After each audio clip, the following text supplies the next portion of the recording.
les églises commerciales. Je remercie le Seigneur pour cette nouvelle vidéo, pour le souffle de vie que Dieu nous prête, pour la force qu'il nous donne de pouvoir nous lever, de pouvoir nous tenir debout. C'est une grâce que Dieu nous fait. Et j'aimerais remercier le Seigneur pour le souffle de vie, tout simplement. J'aimerais dénoncer les œuvres infructueuses des ténèbres au travers de cette vidéo sur la commercialisation que nous voyons dans beaucoup de nos assemblées. Vous savez, bien-aimés dans le Seigneur, que nos églises sont devenues des véritables entreprises, avec un homme à la tête de ces dénominations qui contrôle et qui dirige tout et qui gère l'église du Seigneur comme une véritable entreprise, avec sa femme qui est vice-président, les enfants qui sont à la chorale, qui sont à l'intercession. En fait, c'est devenu je sais pas comment décrire ça dans le Seigneur, mais nous voyons que l'esprit de Géasi, l'esprit de Simon le magicien s'est infiltré dans beaucoup de nos assemblées. Alors, qu'est-ce que Simon le magicien a fait? Dans Actes chapitre 8, Simon était un homme qui pratiquait les arts de la magie. Et par la suite, Philippe, qui était évangéliste, va être envoyé par le Seigneur en Samarie. Et la Bible nous dit que Simon avait étonné les gens de la Samarie par ses prodiges. Mais bien évidemment, c'était des signes mensongers qu'il faisait. Il exerçait et il pratiquait les arts de la magie. Lorsque Philippe va arriver en Samarie, il va prêcher l'évangile.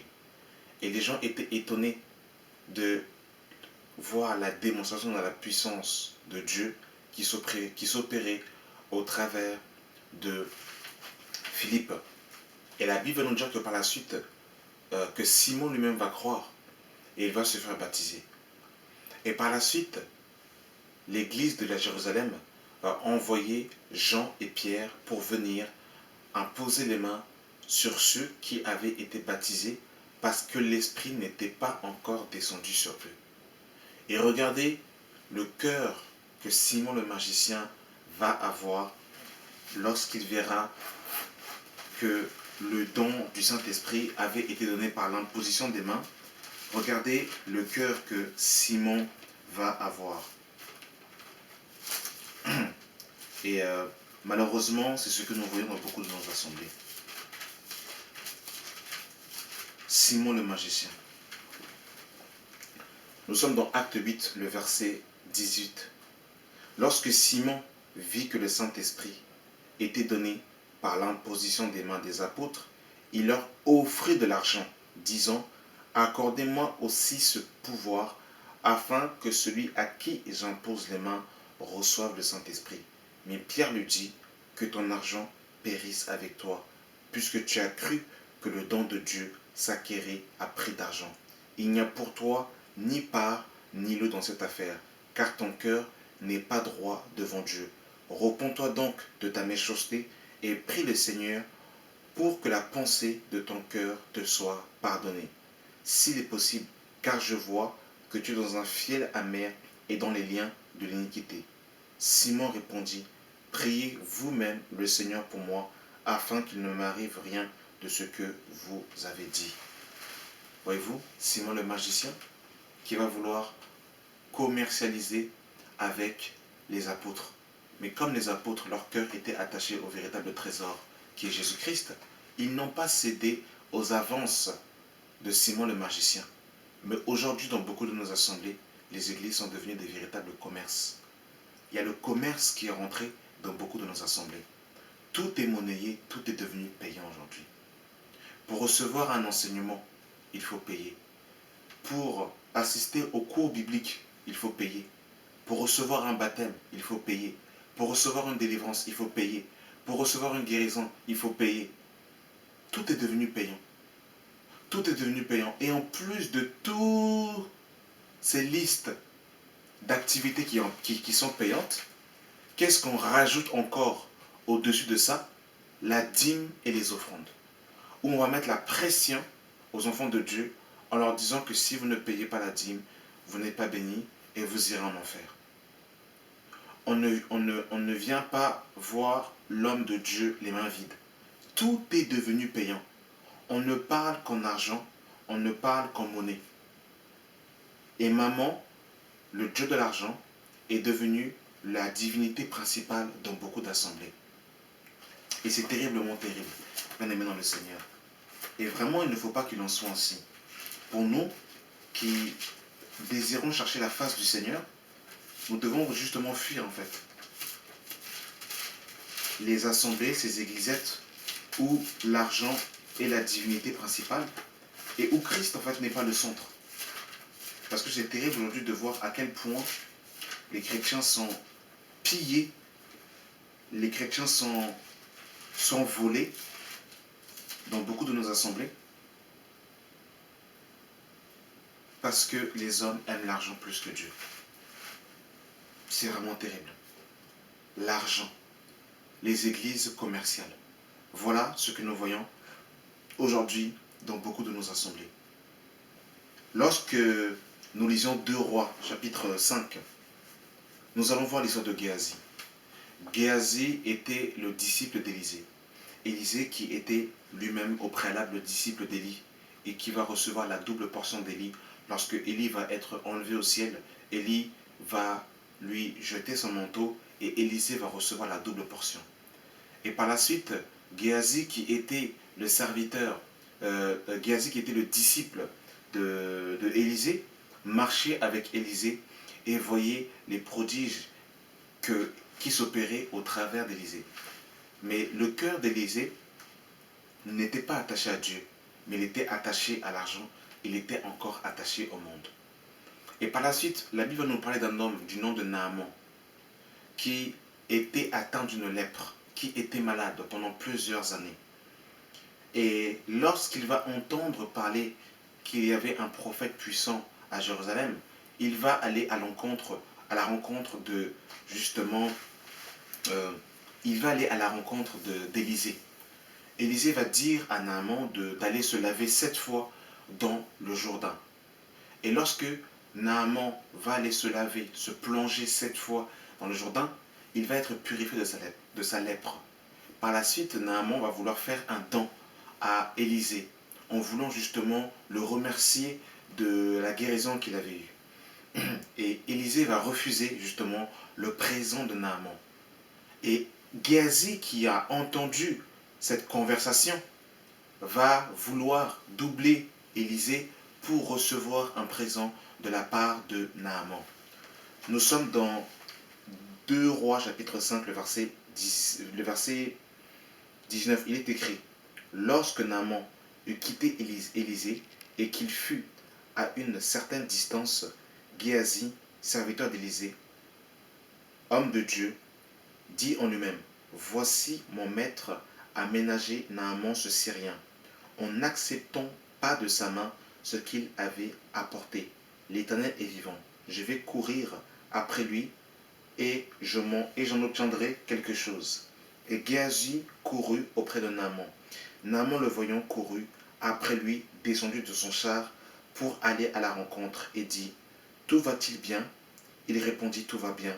Mon maître m'envoie te dire: voici, il vient arriver chez moi 2 hommes gens de la montagne d'Éphraïm, d'entre les fils des prophètes. Donne pour eux, je te prie, un talent d'argent et 2 vêtements de rechange. Naaman dit, comme son à prendre les 2 talents, il le pressa et il serra 2 talents d'argent dans 2 sacs, donna 2 habits de rechange et les fit porter devant Géasi par 2 de ses serviteurs. Arrivé à la colline, Géasi les prit de leurs mains et les déposa dans la maison. il renvoya ces gens qui partirent. Puis il alla se présenter à son maître. Élisée lui dit, d'où viens-tu, Géasi? Il répondit, ton serviteur n'est allé ni d'un côté ni d'un autre. Mais Élisée lui dit, mon esprit n'était pas absent lorsque cet homme a quitté son char pour venir à ta rencontre. Est-ce donc le temps de prendre de l'argent et de prendre des vêtements, puis des oliviers, des vignes, des brebis, des bœufs, des serviteurs et des servantes? La lèpre de Naaman s'attachera à toi et ta postérité pour toujours, et à ta postérité pour toujours. Et Géasi sortit de la présence d'Élisée avec une lèpre comme la neige. Vous voyez, enfant de Dieu, chrétien, voilà, Géasi, cupide, il aimait l'argent plus que la présence de Dieu. Et c'est ce que malheureusement beaucoup de pasteurs aujourd'hui, qui ne sont même pas pour... Il y en a qui ont été appelés de Dieu, mais qui se sont détournés à l'image de Balaam, qui va accepter justement les présents de Balak pour maudire le peuple d'Israël. Et il va se corrompre. Et à la base, Balak était un véritable prophète de Dieu. Donc il y a des hommes qui ont été véritablement appelés de Dieu, mais malheureusement, ils ont laissé l'argent s'infiltrer dans leur cœur et ils se sont détournés de Dieu, où leur message est centré sur l'argent, mais leur message n'est plus centré sur Christ. Ils vont chercher leur intérêt personnel en mettant des conventions en conventions, des séminaires en séminaires, afin que les chrétiens donnent et donnent encore. Voilà Géasi, voilà les Géasi des temps modernes, voilà les Judas des temps modernes. Parce que c'est le même cas de figure pour Judas, même dans le Seigneur. En fait, ce qui est terrible avec ces hommes, ce qui est particulièrement terrible avec tous ces hommes, c'est que ce sont des hommes qui ont approché,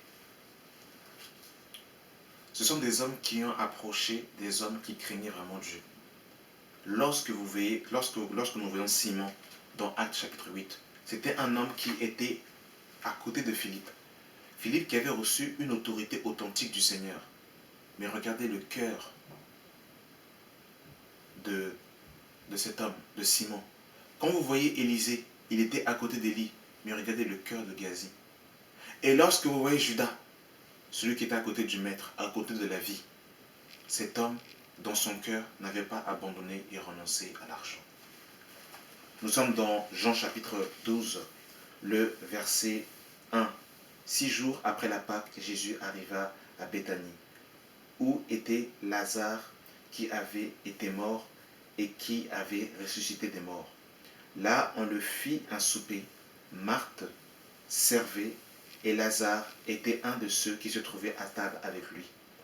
Marie, ayant pris un livre de parfum de nard, pur de grand prix, oignit les pieds de Jésus et elle lui essuya les pieds et ses cheveux. Et la maison fut remplie de l'odeur du parfum. Un de ses disciples, Judas Iscariote, fils de Simon, celui qui devait le livrer, dit, pourquoi n'a-t-on pas vendu ce parfum 300 deniers pour les donner aux pauvres? Il disait cela non parce qu'il se mit en peine pour les pauvres, mais parce qu'il était voleur et qu'il tenait la bourse et qu'il prenait ce qu'on y mettait. Voilà. L'argent. Voyez-vous, il y en a qui s'approchent de l'œuvre de Dieu, non pas parce qu'ils aiment Dieu, mais parce qu'ils soutirent de l'argent dans le bénéfice.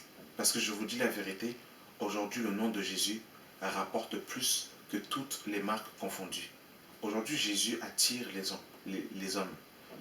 Les gens qui sont en quête de vérité, Jésus est devenu comme un appât pour attirer les gens, mais non pas pour les ramener au royaume des cieux, mais pour soutirer de l'argent sur le dos des véritables enfants de Dieu. Et regardez ce qui va se passer dans Jean chapitre 2. C'est la même histoire. Les gens se servent du nom de Dieu pour s'enrichir personnellement et non pas pour le salut des âmes, non pas pour la vie éternelle des gens, non pas pour voir si les gens en fait vivent conformément à la parole de Dieu, mais ils sont là pour avoir la plus grande église de France, pour avoir des cartes membres, pour que les gens soient bien costumés, bien cravatés, pour que l'église soit bien marbrée, afin d'avoir une apparence extérieure qui convient à la pureté, mais en dedans, en dégageant la mort, en dégageant en fait toute substance en fait qui en fait émane de la mort. Lorsque nous lisons Jean chapitre 2, le verset 13, il est écrit: la Pâque des Juifs était proche, et Jésus monta à Jérusalem. Il trouva dans le temple les vendeurs de bœufs et de brebis et de pigeons, et les changeurs assis, ayant fait à fouet avec des cordes. Il les chassa tous du temple, ainsi que les brebis et les bœufs. Et il dispersa la monnaie des changeurs, et renversa les tables. Et il dit aux vendeurs de pigeons: ôtez cela d'ici, ne faites pas de la maison de mon père une maison de trafic. Et beaucoup d'assemblées sont devenues des maisons de trafic, où l'évangile va être centré sur la prospérité. L'évangile qui est centré sur l'argent. Venez à Jésus, vous allez être riche. Donne ta dîme, tu vas recevoir au centime. Venez à Jésus, vous allez avoir un mari, une femme, des enfants, un CDI. Voilà l'évangile qui est prêché. En Afrique, n'en parlons pas. Venez à Jésus, vous allez avoir un visa pour aller en Europe. Lorsque nous voyons l'évangile que les apôtres nous ont prodigué, l'évangile était centré sur le royaume des cieux, sur la vie nouvelle, sur la nouvelle naissance, sur la transformation du cœur, sur l'amour de Dieu. Mais aujourd'hui, on va nous présenter un évangile qui est 100% matériel, matérialiser en fait les chrétiens afin qu'ils deviennent des bons charnels. Matthieu chapitre 6, le verset 19, regardez l'évangile de Jésus. Ne vous amassez pas des trésors sur la terre, où la teigne et la rouille détruisent et où les voleurs percent et dérobent, mais amassez-vous des trésors qui sont dans les cieux, où la teigne et la rouille ne détruisent point et où les voleurs ne percent ni ne dérobent. Car là où est ton trésor, là aussi sera ton cœur. L'œil est la lampe du corps. Si ton œil est en bon état, tout ton corps sera en bon état. Mais si ton œil est en mauvais état, tout ton corps sera dans les ténèbres. Si donc la lumière qui est en toi est ténèbres, comment sera grande ces ténèbres? Nul ne peut servir de maître, car ou il haïra l'un et aimera l'autre, ou il s'attachera à l'un et méprisera l'autre. Vous ne pouvez servir Dieu et maman.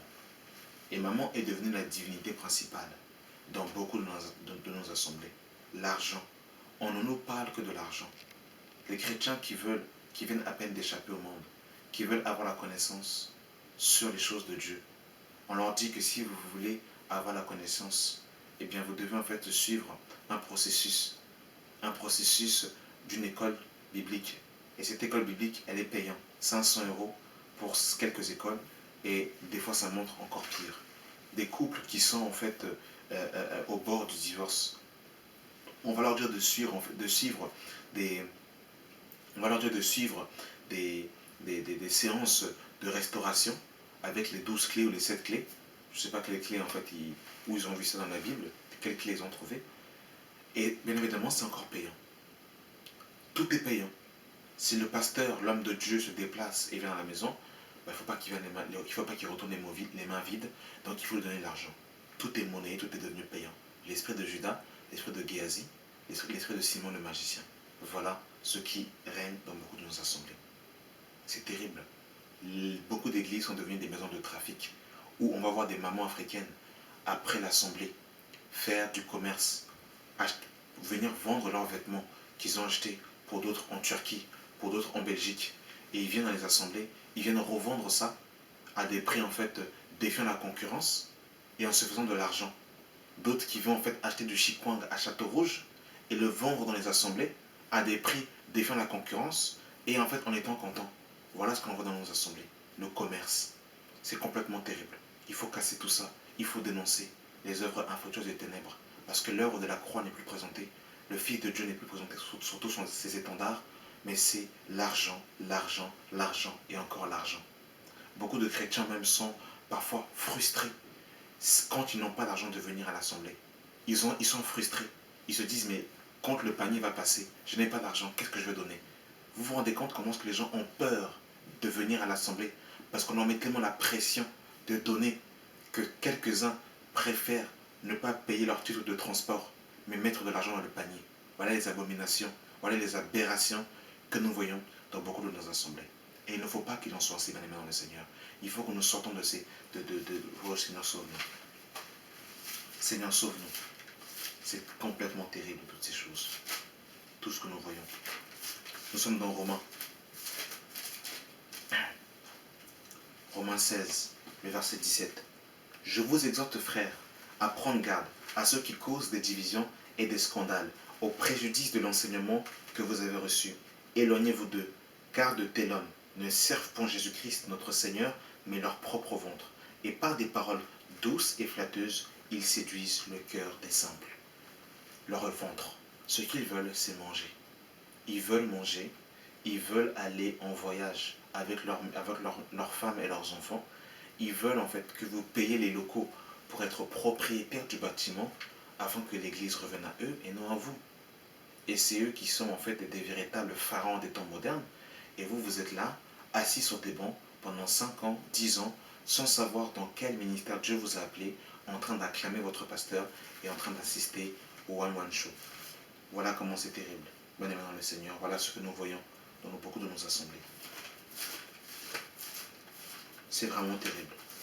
Et il faut que les chrétiens ouvrent leurs yeux, qu'ils arrêtent d'être naïfs et qu'ils ouvrent leur Bible, d'arrêter d'être des idolâtres, car les idolâtres n'hériteront pas le royaume des cieux, et qu'ils arrivent à avoir un jugement exercé et aiguisé. Les chrétiens, c'est comme si en fait on a enlevé leur raison, leur intelligence, ils ne raisonnent plus, ils ne réfléchissent plus. Ils disent oui et amen à tout, ils sont téléguidés, ils sont commandés. C'est terrible. Philippiens chapitre 3, le verset 17.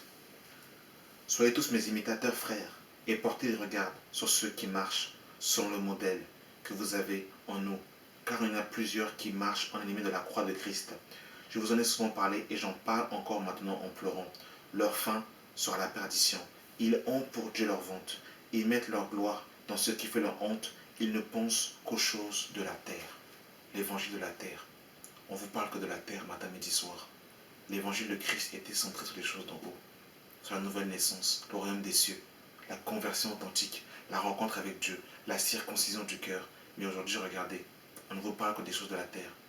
Que les sœurs doivent venir à l'assemblée bien habillées, peut-être des femmes influentes, où leurs formes sont exposées, maquillées comme des véritables sapins de Noël, comme des véritables guirlandes, avec en fait des phares à paupières. C'est devenu en fait même l'autoroute, des autoroutes tellement que c'est tracé. On se demande si c'était maquillage ou si c'est le mardi gras, tellement qu'elles sont maquillées comme si c'était Halloween, comme si c'était le bal masqué. C'est terrible.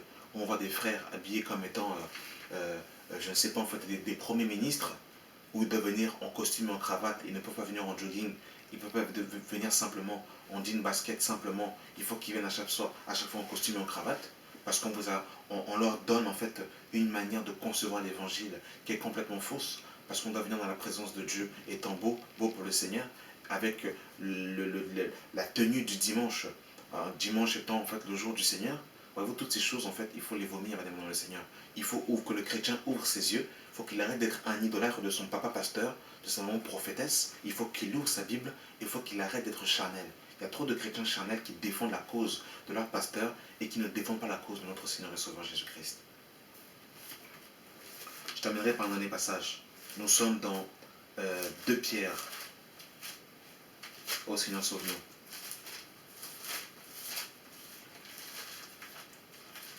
2 Pierre chapitre 2, à partir du verset 1. Il y a eu parmi le peuple des faux prophètes, et il y aura de même parmi vous des faux docteurs, qui introduiront des sectes pernicieuses, et qui rogneront le maître qui les a rattachés, attirant sur eux-mêmes une ruine soudaine. Et plusieurs les suivront dans leur dissolution, et la voix de la vérité sera calomniée à cause d'eux. Par cupidité, ils trafiqueront de vous au moyen de paroles trompeuses, eux que menacent depuis longtemps la condamnation, et dans la ruine ne sommeillent point. Voilà comment c'est terrible, bien-aimés dans le Seigneur. Où dans chaque prédication, on est obligé de parler de l'argent. Où à chaque fin du mois, on met la pression pour payer le loyer, pour que l'église soit payée, pour que la cotisation soit donnée. Voilà comment c'est terrible. Bien-aimés dans le Seigneur, il faut ouvrir les yeux avant qu'il ne soit trop tard. Parce qu'après, ça sera l'enfer, le lac de feu pour l'éternité. Il faut ouvrir les yeux, il faut en fait réfléchir et méditer la parole de Dieu de peur de se retrouver éternellement loin du Seigneur. Car on ne peut pas servir de maître. Soit on sert le Seigneur Jésus-Christ d'un cœur dévoué, d'un cœur sincère, ou soit on sert maman, l'amour de l'argent. Vraiment, que le Seigneur ouvre nos yeux, nous interpelle dans ce temps de la fin. Merci d'avoir suivi cette vidéo et que la grâce et la paix vous soient données de la part de Dieu notre Père en Jésus-Christ. Amen.